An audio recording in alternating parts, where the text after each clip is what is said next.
There are moments in life when we need to get painfully honest with others and, more importantly, with ourselves.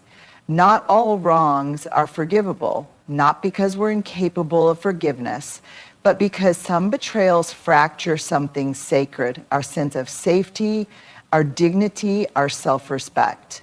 There are betrayals that, when repeated or left unacknowledged, don't just cause pain, they change who we are. And there are three in particular that we should never, ever excuse away. Trust isn't just built on honesty, it is honesty. It's the quiet agreement we make with someone when we let them into our inner world. It says, I believe you will be true to your word. And when you can't be, you'll have the courage to be real with me about it. But when deception becomes a pattern, when lies replace truth and silence replaces transparency, it isn't just a breach of trust. It's an assault on the emotional safety that intimacy depends. Let's be real here. Everyone slips. Everyone tells a lie at some point, a single mistake, a moment of fear or avoidance. That's human. But what we're talking about here is different. Repeated deception is not a mistake, it's a choice. It's the deliberate decision to hide, to manipulate, or to withhold again and again in a way that protects the liar at the expense of the relationship. And that's a form of emotional gaslighting. When you start to question your memory, doubt your intuition, or feel crazy for sensing that something's off, it's usually not just your imagination. That's the consequence of being in a relationship where deception has become normalized. It's not just about being lied to, it's about how the lie makes you betray yourself. You learn to silence your gut, to second guess your instincts, to smile through confusion. That's what repeated lying does. It doesn't just destroy the relationship with the other person, it begins to corrode the one you have with yourself. And here's what's especially damaging. Deception is rarely just about words. It shows up in the stories people don't tell, the texts they delete, the intentions they hide, the double lives they quietly live. Every omission, every half-truth, it's not a big deal, chips away at your sense of stability, and eventually you find yourself in a relationship built on shifting sand. No matter how much love you pour in, nothing feels solid anymore.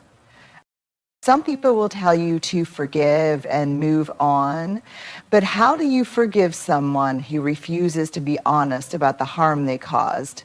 How do you rebuild with someone who keeps hiding the bricks? Forgiveness can only exist where there is accountability, and trust can only be rebuilt where truth is valued more than comfort. If someone continues to lie even after the damage is named, if they dodge, deflect, or demand instant forgiveness without doing the hard work to rebuild, that's not a relationship, that's a performance. So if you're in a relationship where repeated deception is present, let me say this clearly, you are not too sensitive, you are not overreacting, you are responding to a violation. You have every right to require truth. You have every right to walk away when someone shows you again and again that they care more about controlling your perception than earning your trust.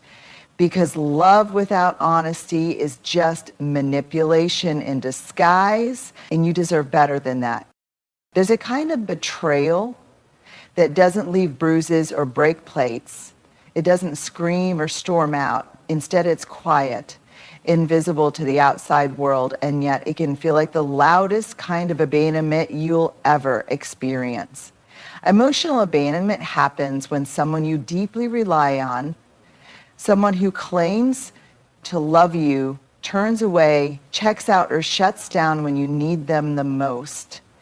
not in the small everyday ways, but in those pivotal defining moments when your world feels like it's unraveling.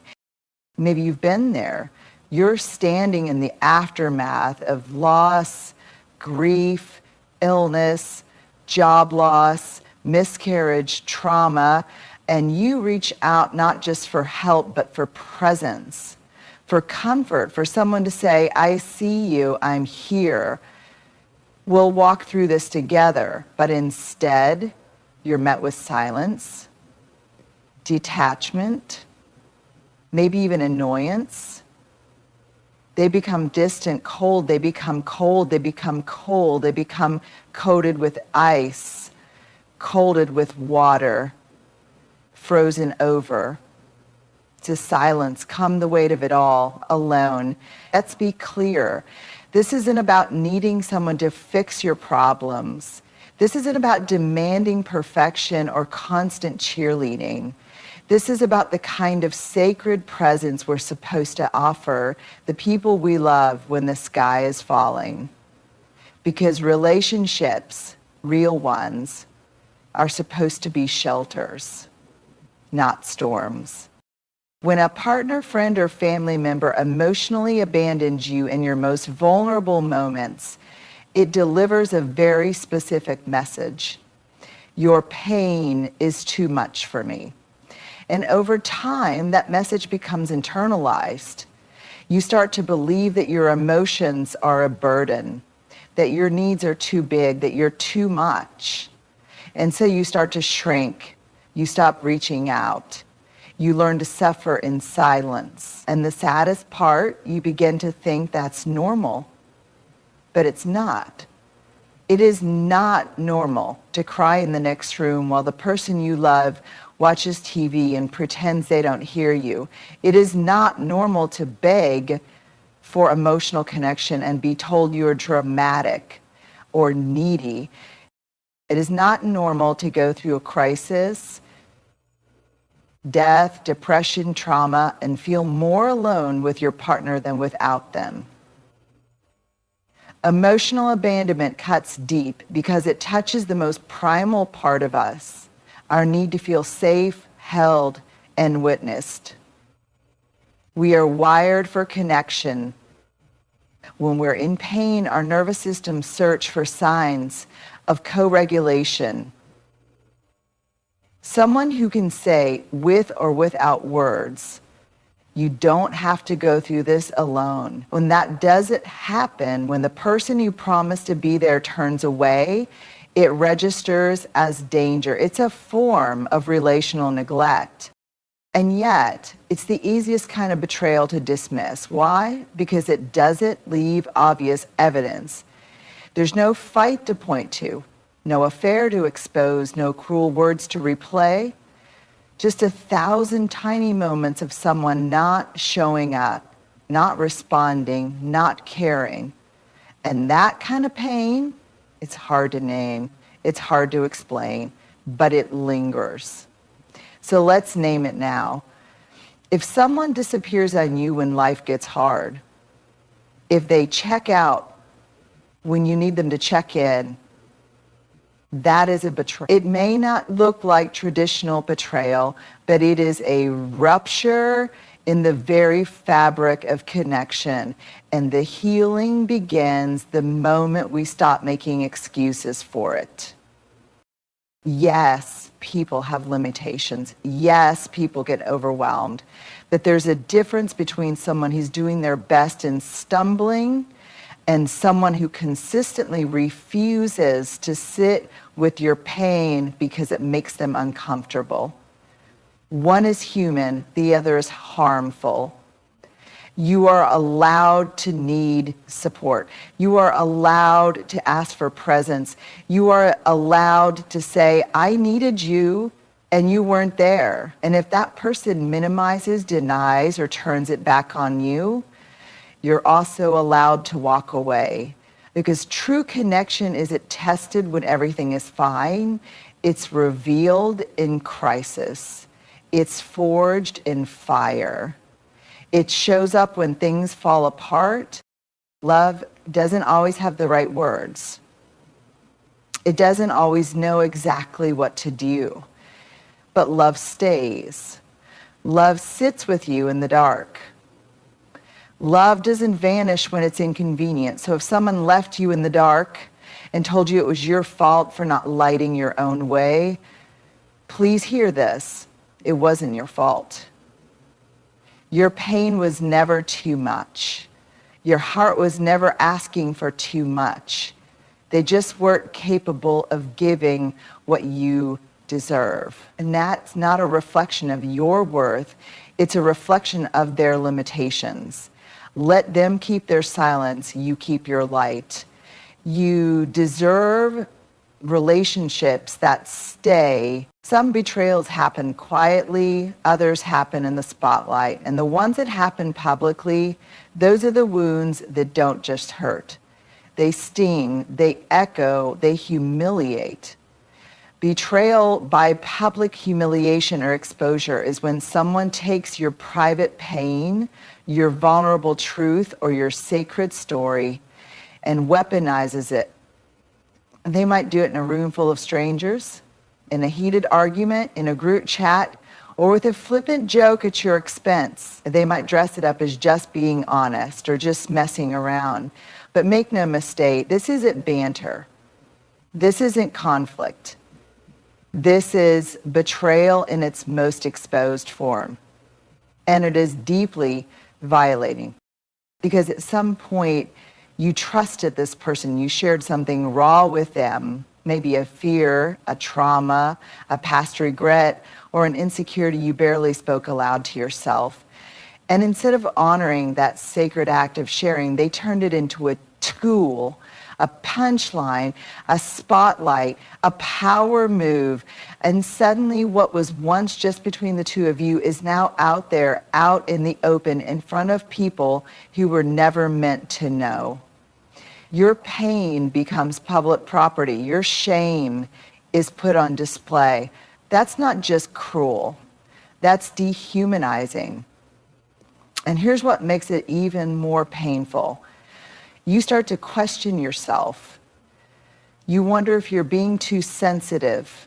You tell yourself, maybe they didn't mean it that way. Maybe they were just mad, just joking.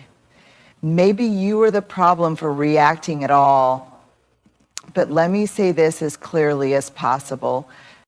If someone laughs at your pain, mocks your struggle, or exposes your vulnerability to others without your consent, that is abuse of emotional intimacy, full stop. Because there is a contract, spoken or unspoken, in every healthy relationship, and it goes like this. What you tell me in trust, I will protect. What you show me in vulnerability, I will honor. What we go through in private, I will not turn into a performance. And someone breaks that contract, they aren't just being too honest or bad at boundaries, they're violating your dignity. Sometimes it looks like mocking your mental health struggles in front of friends. Sometimes it's a partner sharing your secrets to win an argument. Sometimes it's airing your personal business online where 100 strangers can weigh in.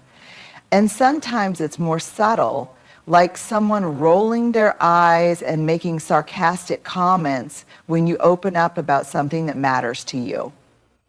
And here's the worst part. This kind of betrayal doesn't always end when the moment passes. Long after the crowd goes quiet, long after the laughter dies down or the argument ends, you are left holding the shame, the exposure, the humiliation. You carry the fallout alone. That's not just unkind, that's unsafe. Healthy relationships, romantic, platonic, or familial, should be your safe house, not your stage. The people who love you should protect your reputation, not profit from your pain. And if someone repeatedly throws you under the bus for attention, approval, or control, they are not your people. You are not dramatic for wanting to keep your private life private. You are not fragile for expecting someone to protect your dignity. And you are not wrong for walking away from someone who made your wounds public and called it truth. You are allowed to draw a line that says, I will never let you speak for me again. You are allowed to rise not with vengeance, but with boundaries. Not with rage, but with refusal. Refusal to let anyone else define your worth in public spaces again, because from now on, your story belongs to you, and only those who can hold it with reverence deserve access to it. Would you like this compiled into a full, flowing talk now, or are you planning to break it into segments? Forgiveness and reconciliation are not the same thing. They are not a package deal. They are not two sides of the same coin. One is something you do within yourself. The other requires mutual effort, mutual respect, and mutual responsibility. Forgiveness is internal. It's about you. Reconciliation is relational. It's about us.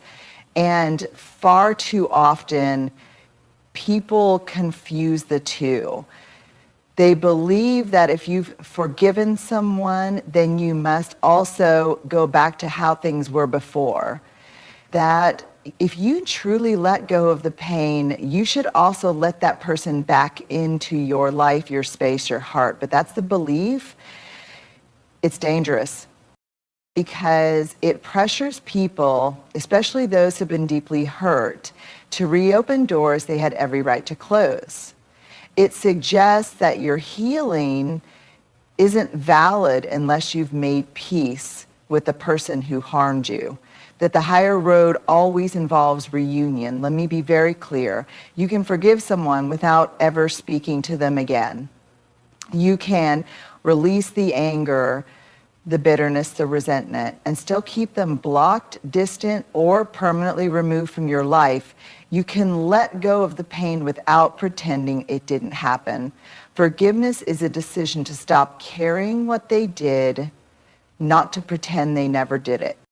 And reconciliation, that's a whole different process. One that requires earned trust, one that requires real change, one that begins with accountability, not excuses, not performative apologies, not demands for instant redemption, but accountability. If someone is pushing you to reconcile without acknowledging the harm they caused, they're not seeking reconnection. They're seeking comfort.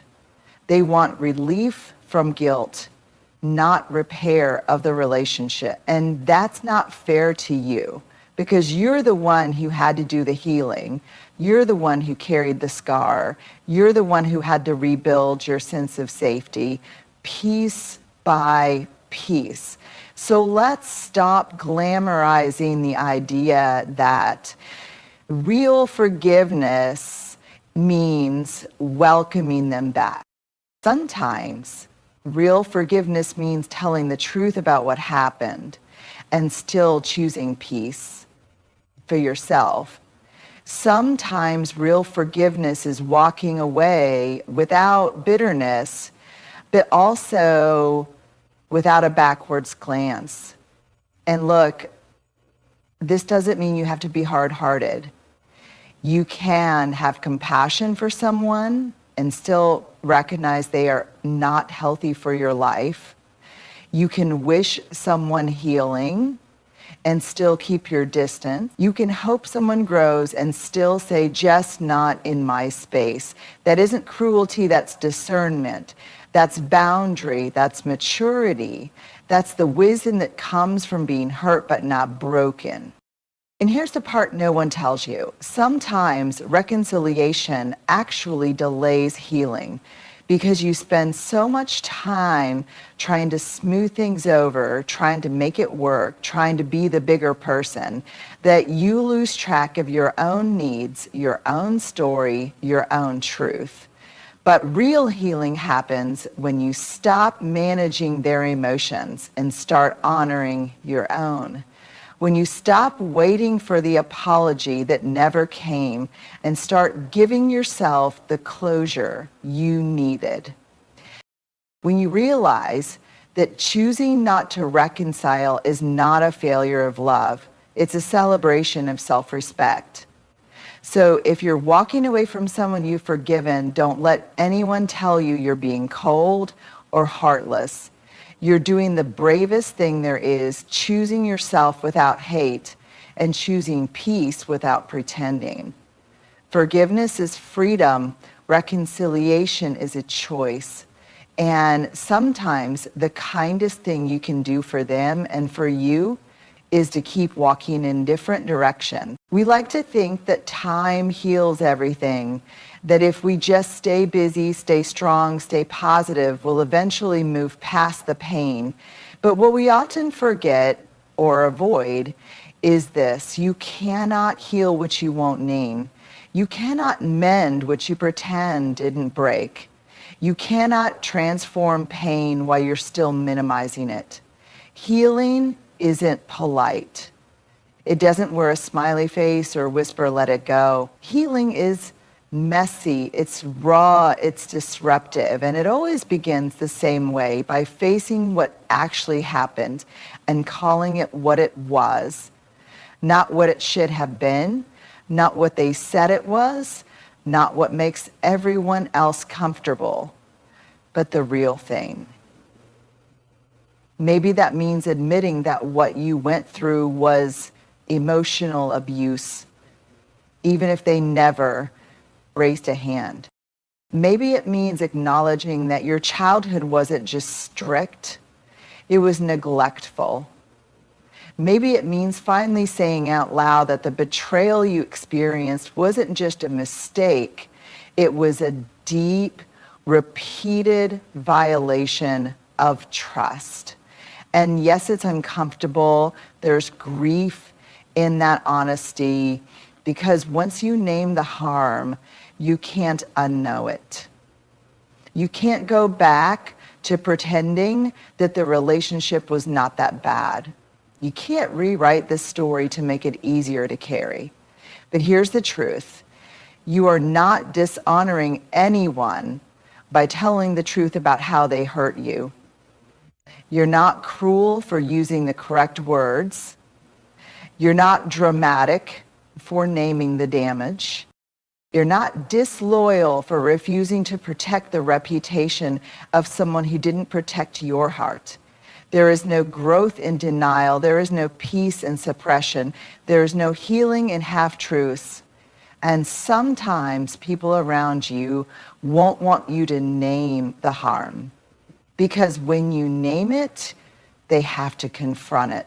They have to look at what they enabled, excused, or ignored, and that can make people deeply uncomfortable. That you weren't put on this earth to keep other people comfortable. You were born to live whole, to live free, to live truthfully. And wholeness begins with honesty. Naming the harm is not about staying in a place of victimhood. It's about reclaiming power. It's about saying, this happened, it mattered, it changed me, and now I get to choose what happens next. Because when you don't name it, the pain festers. It shows up in your body, your relationships, your beliefs. It convinces you that your boundaries are too rigid, that your standards are too high, that your intuition can't be trusted. And when you finally name it clearly, honestly, unapologetically, you begin to release it. You start to realize you were not too sensitive. You were not imagining it. You were not to blame for being mistreated. And in that clarity, healing begins. You start to breathe easier. You start to show up for yourself differently. You start to attract relationships that don't ask you to shrink or lie or numb yourself just to be loved. So if you're still holding your pain in silence, let this be your permission slip. Name it, speak it, write it, honor it. You do not owe anyone your silence. Because the truth may shake things at first, but it also sets you free, and you are allowed to be free. We are taught to work for love, to prove our worth, to be chosen, to be easy, low mental understanding to a fault. We are taught that if someone stays, even if they're inattentive, dismissive, or cruel, that's better than being alone. But I want you to hear this clearly, maybe for the first time. You deserve relationships rooted in mutual regard, not tolerance, not obligation, not performance. Regard. That quiet, steady recognition of your humanity, that gentle respect that says, I see you as a whole person. I don't just love what you give, I value who you are. Mutual regard means we don't play power games. We don't keep score. We don't treat one person's needs as more important than the others. We don't ask one person to bend until they break so the other can stay comfortable. Relationships rooted in mutual regard are not perfect, but they are safe, emotionally safe, spiritually safe, safe enough for both people to bring their full selves to the table, messy parts, soft parts, sacred parts, and know they won't be weaponized or discarded. In relationships like these, you don't have to prove your worth through endless emotional labor. Apologize for your sensitivity, your ambition, or your healing process. Shrink your voice to avoid rocking the boat. Translate your pain into palatable pieces so the other person doesn't feel attacked. No. In relationships rooted in mutual regard, you are met, you are heard, you are held. Because here's what regard looks like in practice. When you speak your truth, they lean in, not away. When you express a boundary, they don't punish you, they respect you. When you're struggling, they don't disappear, they stay close. When you grow, they celebrate, not compete or criticize. Mutual regard is what holds relationships upright when romance fades and circumstances shift. It's what turns chemistry into connection, conflict into repair. It's what lets us say, I choose you, not because I need to, but because I see your worth and you see mine. And yet, so many of us settle for less. We accept crumbs because we've been conditioned to believe that wholeness is too much. We tolerate being overlooked because we were taught that love must be earned. We ignore red flags because we confuse intensity with intimacy. But here's the truth. You were not born to convince people to treat you well. You were not put on this planet to be someone's emotional landfill or ego boost. You are not hard to love. You are just asking to be loved with regard. And if that's too much for someone, it's not a sign that you're too much. It's a sign that they are not ready to meet you in this space of real mutual connection. Love is not enough if it comes without respect. Loyalty means nothing if it costs you your self-worth. Commitment is not sacred if it asks you to stay small. You are allowed to require more, not in a way that's demanding or rigid, but in a way that honors your own soul. So, if someone cannot meet you with regard, if they constantly belittle, invalidate, ignore, or devalue what you bring, that is not a relationship. That is a power imbalance. That is a cycle of self-abandonment dressed up as devotion. And you don't need to keep proving you're worthy of more. You already are. From this moment forward, I hope you remember, you deserve a love that mirrors back your worth, not magnifies your wounds. You deserve friendships that expand you, not extract from you. You deserve partnerships where presence is given freely, not negotiated like currency. You deserve relationships where your dignity is never the cost of connection, because mutual regard, that's not a bonus. That's the baseline. We've walked through the betrayals we should never excuse, the ones that fracture trust at the core. We've named the harm. We've told the truth And we've unhooked forgiveness from reconciliation because they are not the same. We've looked closely at what safety, dignity, and regard actually look like in real, grown-up, soul-deep relationships. And now I want to leave you with this. You are allowed to stop pretending. You are allowed to stop minimizing your pain to protect other people's comfort. You are allowed to name what hurt you, not to stay in the wound, but to finally begin the healing. There is nothing noble about carrying the weight of someone else's betrayal in silence. There is nothing mature about pretending everything is fine when your heart is breaking. And there is nothing enlightened about calling dysfunction love just to feel less alone. You deserve peace. You deserve truth. You deserve relationships that don't require your erasure to survive. And if that means letting go of what once felt familiar, so be it. If that means walking alone for a season while you rebuild your standards, walk with your head high. If that means disappointing people who benefited from your silence, let them be disappointed. Because your healing is not up for negotiation. Your dignity is not a footnote. Your heart is not a tool for someone else's convenience. You are worthy of relationships that don't just say they love you, but show it. In the quiet moments, in the hard conversations, in the sacred way they treat your soul with care. So go forward not with bitterness, but with clarity, not with fear, but with discernment.